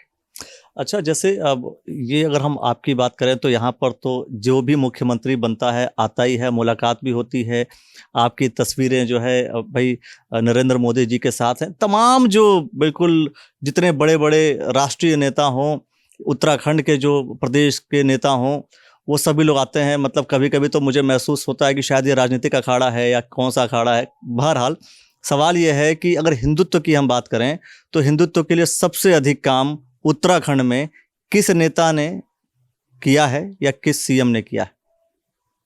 इस समय जो वर्तमान में पुष्कर सिंह धामी है, मैं उनको बहुत बहुत साधुवाद दूंगा कि निश्चित रूप से वो उत्तराखंड के हित में, उत्तराखंड की संस्कृति को और सनातन संस्कृति के अनुरूप वो काम कर रहे हैं और दृढ़तापूर्वक कर रहे हैं, बिना किसी भेदभाव के कर रहे हैं। इसके लिए तो मैं उनको बहुत बहुत साधुवाद दूंगा। और जहाँ तक हमारे साथ फोटो की बात है, हमारे साथ तो बहुत लोगों के फोटो हैं। हम राजा दिग्विजय सिंह से हमारी पर्सनल बहुत अच्छी वो है। अभी हम हिमाचल गए, हम बाकायदा वहाँ की जो कांग्रेस की अध्यक्षा हैं वीरभद्र सिंह जी की धर्मपत्नी जी, उनके यहाँ एक समय उनके यहाँ अतिथि रह कर आए हम। और हम जहाँ भी जाते हैं, उस दिन सुखराम जी थे नहीं तो वो भी हमसे मिलते। हम छत्तीसगढ़ गए तो बघेल जी ने बाकायदा मुख्यमंत्री आवास में उस समय बुलाकर हमारा सम्मान किया। हम तो भैया साधु हैं, सब जगह जाते। लेकिन बात आरएसएस की करेंगे और बात भाजपा की करेंगे। बात राष्ट्रवाद की करेंगे और सनातन हिंदुत्व की करेंगे। भाजपा की भी करेंगे। भाजपा की मैं कहीं बात नहीं करता, मैं राष्ट्रवाद और हिंदुत्व की बात करता हूं। अब तक के मुख्यमंत्री जितने भी रहे उत्तराखंड में, सबसे अधिक आपके लिए सर्वश्रेष्ठ कौन है? सबसे अधिक सर्वश्रेष्ठ आप सोच के बताइएगा, क्योंकि सभी मुख्यमंत्री हैं, सबके साथ आपका संबंध रहा होगा। देखिए, सभी की अपनी अपनी खूबियां रही हैं और इस आश्रम को सौभाग्य है कि उत्तराखंड के प्रथम मुख्यमंत्री से लेकर अब तक जितने हुए प्राय सभी का यहाँ आना हुआ है, नित्यानंद स्वामी जी से लेकर। और जहाँ तक बात करेंगे हम भाजपा से अलग हटकर भी, तो हमारे नारायण दत्त तिवारी जी देश के बड़े नेता थे और बड़े अच्छे व्यक्ति थे। उनका कोई एक पर्सनल दोष वो अलग हो सकता है, लेकिन उनकी जो सोच थी, ऐसी सोच के नेता ही बहुत कम रह गए। अटल जी की जो सोच थी, ऐसे नेता कम रह गए। तो आज जो हम ये सिडकुल वगैरह जो देखते हैं, उद्योग देखते हैं, और आज नहीं, जिस समय वो उत्तर प्रदेश के मुख्यमंत्री थे उस समय उन्होंने काशीपुर में पूरा उद्योग लगा दिया था। नारायण दत्त तिवारी इस प्रदेश में न जाने क्या क्या कर जाते, लेकिन कांग्रेसियों ने ही और इन्हीं हरीश रावत जी ने दिन रात जो है माला पढ़ पढ़ के कुछ नहीं करने दिया। अगर इनका उत्तराखंड से ही प्रेम होता तो आज उत्तराखंड कुछ और होता। तो उत्तराखंड में मैं समझता हूँ सभी मुख्यमंत्रियों ने बहुत अच्छा अच्छा काम किया है। लेकिन सबसे बेहतर कौन? लेकिन हम पुष्कर सिंह धामी जी को जरूर साधुवाद देंगे, जितनी मेहनत वो कर रहे हैं। अभी भी मुझे आश्चर्य हुआ कि धराली में देवी आपदा आई, प्रशासन से भी पहले पहुंचने वाला मुख्यमंत्री था, प्रशासन भी बाद में पहुंच पाया, जो वहां जाके लोगों के बीच में खड़ा हो गया। कहीं भी कुछ होता है तो तुरंत वो जाके खड़ा हो जाता है। लोगों के बीच में, तो निश्चित रूप से इस समय उत्तराखंड में एक अच्छा मुख्यमंत्री यहाँ की जनता को मिला हुआ है। धामी जी हिंदुत्व के लिए काम अच्छा कर रहे हैं। धामी जी सनातन, क्योंकि ये सनातन देश है और सनातन में सब कुछ समा जाता है। हिंदुत्व एक ऐसी विचारधारा है जो सबको आत्मसात करती है, और हिंदुत्व एक ऐसी विचारधारा है जो राष्ट्र को प्रथम रखती है, जो राष्ट्र को प्रथम रखती है। और उसी विचारधारा ने कहा, अपि स्वर्णमयी लंका में नमय लक्ष्मण रोचते, जननी जन्म भूमिश्च स्वर्गादपि गर्यसी। तो जो विचारधारा राष्ट्र का पोषक है, और एक विचारधारा ये है कि राष्ट्र हमारे लिए बाद में है, संघर्ष यहाँ है। तो सनातन सबको साथ लेकर चलता है। किसी का सनातन में अपने ही भेद इतने हैं, लेकिन उसके बाद भी सब एक हैं। और जहां राष्ट्र की बात आती है सब एक हैं। तो धामी किसी वर्ग विषय की बात नहीं कर रहे हैं। क्यों? अगर वो अवैध मदरसों को तोड़ने की बात कर रहे हैं, अवैध मज़ारों को तोड़ने की बात कर रहे हैं, तो ये अवैध तो किसी का घर भी बना होगा वो भी टूटना चाहिए, उसके साथ ही अवैध शब्द है। लेकिन मंदिरों को तो, मंदिर अगर कहीं बना हुआ है, कहीं रास्ते में बना हुआ, वो नहीं हम टूटेगा। तो कहते हैं कार्रवाई होनी चाहिए। हम कब मना कर रहे हैं? हम कब मना कर रहे हैं? लेकिन अधिकतर वो विषय छूते हैं जो विषय शायद मुस्लिमों से संबंधित हो। जो अवैध है, कुछ भी है भाई, अवैध तो अवैध है, उसको तो जायज नहीं ठहराया जा सकता। धर्मांतरण कानून, धर्मांतरण मतलब कानून, हर जितने भी विषय, अगर मैं वही जानना चाह रहा हूँ, आप कह रहे हैं कि सर्वश्रेष्ठ मुख्यमंत्री पुष्कर सिंह धामी जी हो गए। धर्मांतरण कानून जी, अगर कोई हिंदू किसी को जबरदस्ती मुसलमान बनाता है तो क्या उस पर लागू नहीं होगा? बिल्कुल लागू होगा। तो इसमें भेदभाव क्यों देख रहे हो? लेकिन ऐसे ही विषय को उन्होंने टच किया जिस विषय से वोट पोलराइज हो और पूरा फायदा भारतीय जनता पार्टी को हो। अरे भाई, हर चीज को वोट के नजर से क्यों देखना? सर, राजनीति में जो है उनको वोट के नजर से ना देखें तो किस नजर से देखेंगे? मैं कहता हूं कि धर्मांतरण किसी एक समुदाय के लिए नहीं बना। अगर जबरदस्ती किसी को ईसाई बनाओगे तो धर्मांतरण कानून उस पर लागू होगा या नहीं होगा? बिल्कुल लागू होगा। तो इसमें फिर भेद क्यों देखना? और ये होना चाहिए। भगवत गीता में भी भगवान ने कहा है, स्वधर्मे निधनम श्रेया पर धर्मो भयावया। हम जबरदस्ती एक दूसरे के घर में क्यों दखलंदाजी कर रहे हैं? धर्मांतरण के कानून इसलिए जरूरी हैं कि इस देश के अंदर पता नहीं कितने झिंगुर और कितने झांगुर छांगुर घूम रहे हैं। करोड़ों अरबों रुपए की विदेशी मदद यहाँ आ रही है। क्यों आ रही है? उनका उद्देश्य क्या है? ये ईसाई मिशनरी सेवा के नाम पर 10-10 किलो चावल देके लोगों को मतांतर करा रहे हैं। तो ये रुकना चाहिए। इसके लिए धर्मांतरण कानून है, और मैं तो चाहता हूं कि वो अपराध की श्रेणी में आना चाहिए। कोई किसी का जबरदस्ती धर्मांतरण ना करे। तो ऐसे मुख्यमंत्री पुष्कर सिंह धामी जी की ऐसी कौन सी योजना, कौन सी स्कीम, कौन सा काम जो आपको लगा कि हाँ ये काम तो बहुत बेहतर हो गया और इससे तो उत्तराखंड का भाग्योदय हो जाएगा?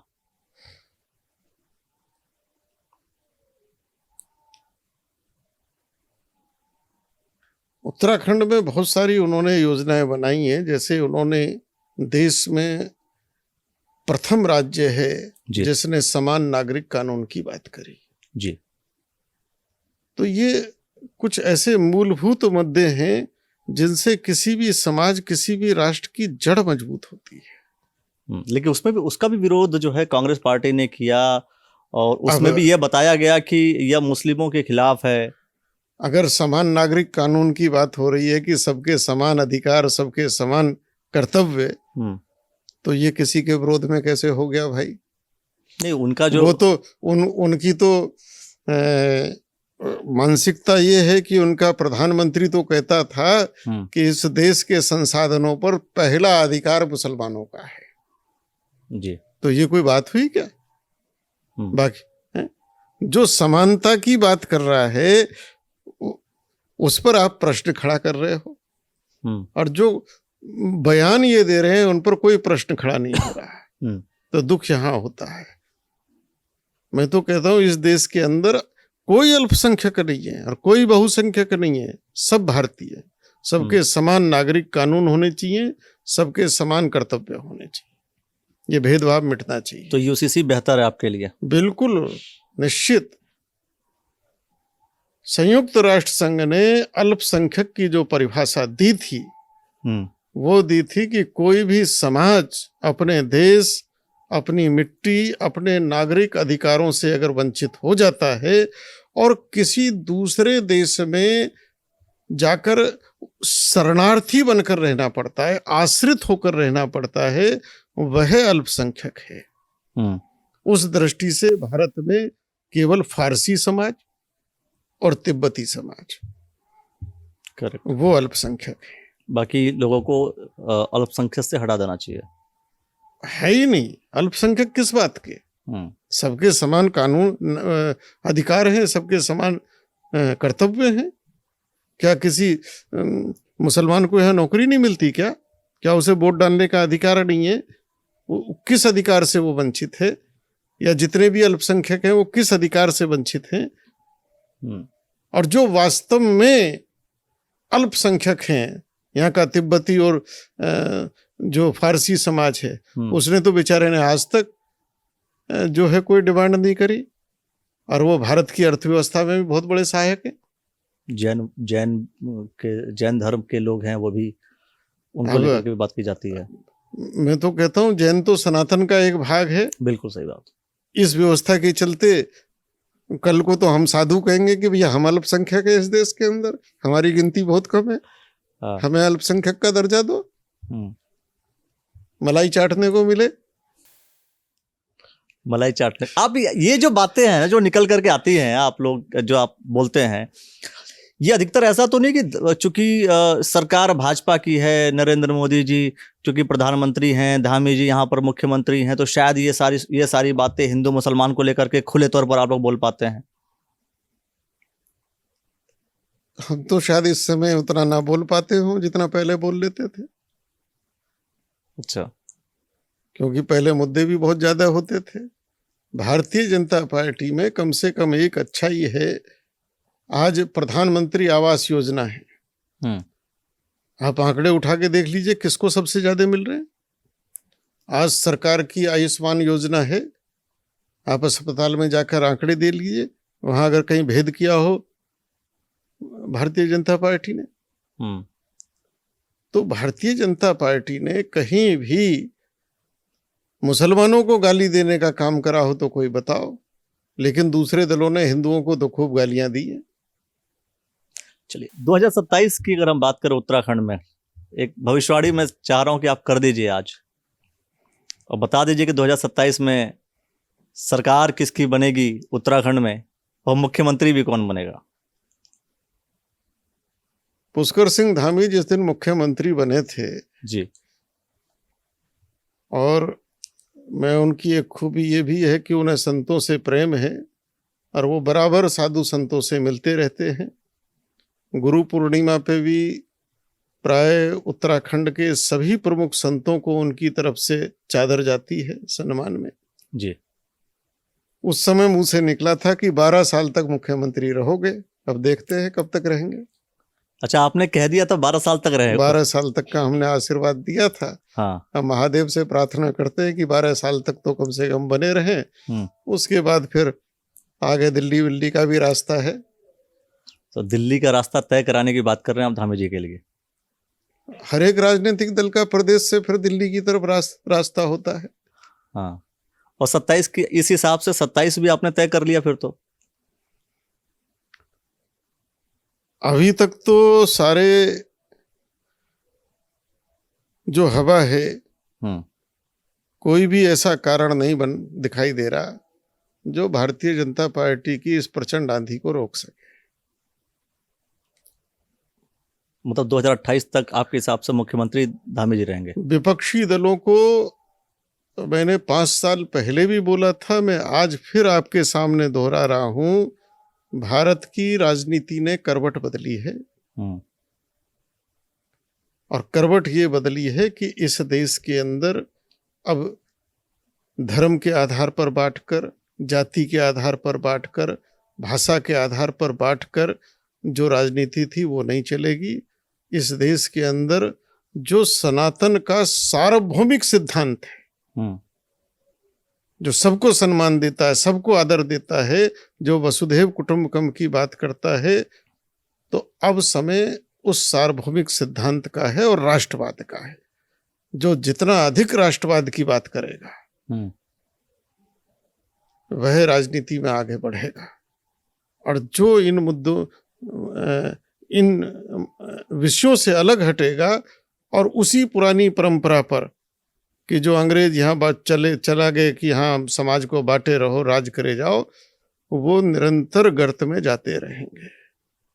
अगर राजनीतिक दलों को ऊपर उठकर आना है, जो आज बेचारे तड़फ रहे हैं, तो उन्हें सनातन के उस मूल सिद्धांत पर और राष्ट्रवाद पर खड़ा होना पड़ेगा, उस भाषा को, उस चरित्र को अपनाना पड़ेगा। लेकिन अब कांग्रेस दलों के तमाम नेताओं का ये कहना है कि ये सारी चीजें सिर्फ हिंदू मुसलमान जो हो रहा है वो सबसे अधिक भारतीय जनता पार्टी के शासन में हो रहा है, और भारतीय जनता पार्टी जीत भी इसीलिए रही है क्योंकि हिंदू मुसलमान कर रही है। इस देश के अंदर वक्फ बोर्ड बनाने वाली कांग्रेस है, और वक्फ बोर्ड जैसा उन्होंने बनाया, अभी दुनिया, पूरे भारत क्या दुनिया के सामने आया है उसका, कि अगर 2 मुसलमानों ने भी आकर ये कह दिया कि ये आश्रम वक्फ है, तो फिर स्वामी यतीन्द्रानंद की कोई सुनवाई नहीं है। 5-5 हजार वर्ष पुराने मंदिर कर्नाटक के, जब इस्लाम पैदा भी नहीं हुआ था, वक्फ के नाम लिख गए। तो हिंदू मुस्लिम करा किसने? भाजपा ने नहीं किया। मैं तो कहता हूं वक्फ बनाया किसने बोर्ड? इस देश के अंदर अंबेडकर जी ने संविधान दिया, उन्होंने पंथ निरपेक्ष शब्द दिया था। उस शब्द को, अंबेडकर की जो राष्ट्रवाद की जो आत्मा थी, उसको मरोड़ के और पंथ निरपेक्ष की जगह धर्म निरपेक्ष शब्द कौन ले आया? इस देश के अंदर सोशलिज्म कौन ले आया जो समाज को बांट रहा है? ये भारतीय जनता पार्टी ने तो करे नहीं। चलिए, मेरा जो सवाल था कि मैंने आपसे पूछा था कि मुख्यमंत्री कौन बनेगा 27 में, और 27 में सरकार किसकी बनेगी। आपने मुख्यमंत्री की बात बता दी थी। मैंने तो कहा भाई 12 साल तक का हमारे मुंह से निकला था। हाँ, महादेव ने निकलवाया होगा। हाँ, अब महादेव जाने। चलिए भाई, स्वामी यतीन्द्रानंद गिरी जी ने साफ तौर पर यह कह दिया है कि धामी जी जब मुख्यमंत्री बने तब से लेकर के 12 वर्षों तक तो मुख्यमंत्री रहेंगे। इसके बाद क्या होगा? मतलब सरकार बदल जाएगी या मुख्यमंत्री बदल जाएंगे? ऐसा है कि सदा तो कोई रहता नहीं, कोई और नौजवान आएगा, धामी जी दिल्ली की ओर चलेंगे, दिल्ली आगे बढ़ेंगे। चलिए, मैं दिल्ली की तरफ जा रहा हूं, बस एक जो है वहां की भी बात कर लेता हूं। जैसे माना यह जा रहा था कि अब जो है, चूंकि नरेंद्र मोदी जी को अब हटना पड़ेगा, उम्र की बात है, उन्होंने खुद कहा था, एक पर्टिकुलर उम्र दे दी थी कि भाई इस एज तक ही लोग काम करें या पार्टियों में रहें या फिर सत्ता में रहें। तो इस उम्र के बाद आपको लगता है कि नरेंद्र मोदी जी को अब इस्तीफा दे देना चाहिए? देखिए, नरेंद्र मोदी जी का ये उनका पर्सनल विषय है, क्योंकि ऐसा कोई संवैधानिक नियम नहीं है, लेकिन बोला तो था उन्होंने। मौखिक है। लेकिन हम इतना कहेंगे कि अभी तो देश को नरेंद्र मोदी जी की बहुत आवश्यकता है। अभी आवश्यकता है, अभी बहुत आवश्यकता है। लाल कृष्ण आडवाणी जी हटा दिए गए थे कि वो अब भी हटिए, उम्र की बात है। अपनी लाल कृष्ण आडवाणी जी का अपना समय था, और जिस समय आडवाणी जी का अपना समय था, तो आडवाणी जी 2 सांसद से और यहाँ तक भाजपा को लेकर आए। तो ये तो भारतीय जनता पार्टी का किसी भी पार्टी की एक स्वस्थ परंपरा है, लेकिन अभी नरेंद्र मोदी जैसा नेता ये देश को चाहिए। और नरेंद्र मोदी जी अभी हम चाहते हैं कि कम से कम 10 साल तक देश को और संभालें, क्योंकि जिस प्रकार से विपरीत परिस्थितियों में उन्होंने देश को संभाला है, और आज भी ये प्रत्येक राष्ट्रवादी नागरिक को उनके साथ खड़ा होना चाहिए, क्योंकि दुनिया की तमाम शक्तियां, अमेरिका तो खुलकर सामने आ रही है टैरिफ को लेकर, किसी भी सूरत में नहीं चाहते कि भारत एक विकसित देश बने, भारत कहीं हमारी बराबरी में आए। तो ऐसे समय कमजोर नेता नहीं, मजबूत दृढ़ इच्छा शक्ति का नेता चाहिए, और वो सारे गुण आज भी नरेंद्र मोदी में हैं कि उन्होंने यहाँ बैठे बैठे जो ट्रंप अभी अलास्का में सपना देख रहा था मैं पुतिन से ये करा दूंगा, तो जिस नेता ने यहाँ बैठे बैठे पुतिन को साध लिया, ये कोई साधारण चीज नहीं है। तो अभी देश को उस सोच का, उस पहुंच का नेता की आवश्यकता है। जब कभी नरेंद्र मोदी का विकल्प इस देश में खड़ा हो जाए तो उसको सत्ता सौंप देनी चाहिए। मैं आता इस विषय पर, लोगों ने कहा था कि योगी आदित्यनाथ जी प्राइम मिनिस्टर बन सकते हैं अगले, या योग्यता आपके हिसाब से नहीं लगती? नहीं, योगी जी ने पूरी योग्यता है। एक ऐसे प्रदेश को जो प्रदेश उल्टा पुल्टा प्रदेश कहा जाता था, लोग उत्तर प्रदेश कहते थे, योगी जी ने उसे फिट कर दिया। तो योगी जी हमारा भविष्य है, हमारे देश के भविष्य हैं, देश के भविष्य हैं। हाँ, निश्चित है। चलिए, मैं समझता हूं दोस्तों कि बहुत सारी बातें हुई, बहुत सारे कॉन्टेक्स्ट में बहुत सारे विषयों को लेकर के बातें हुई। हमने उत्तराखंड की बात की, हमने बात की प्रधानमंत्री की, हमने देश की बात की, और साथ में सुर असुर भी बीच में आए। और वो जो पूरी चर्चाएं हुई हैं, वो चर्चा आखिर क्यों इतने खिलाफ हैं, स्वामी यतीन्द्रानंद गिरी जी मुस्लिमों के खिलाफ क्यों हैं, धर्म की बात करते हैं, ये सारी चर्चाएं आपने सुनी हैं। इन सभी चर्चाओं को सुनने के बाद, समझने के बाद, अगर आप कोई कमेंट सेक्शन में प्रतिक्रिया देना चाहते हैं, या फिर आप कोई सवाल करना चाहते हैं, या कोई सुझाव देना चाहते हैं, तो वो आप कमेंट सेक्शन के माध्यम से हमें दे सकते हैं। स्वामी जी, आपने जो हमें समय दिया इसके लिए बहुत बहुत धन्यवाद आपका।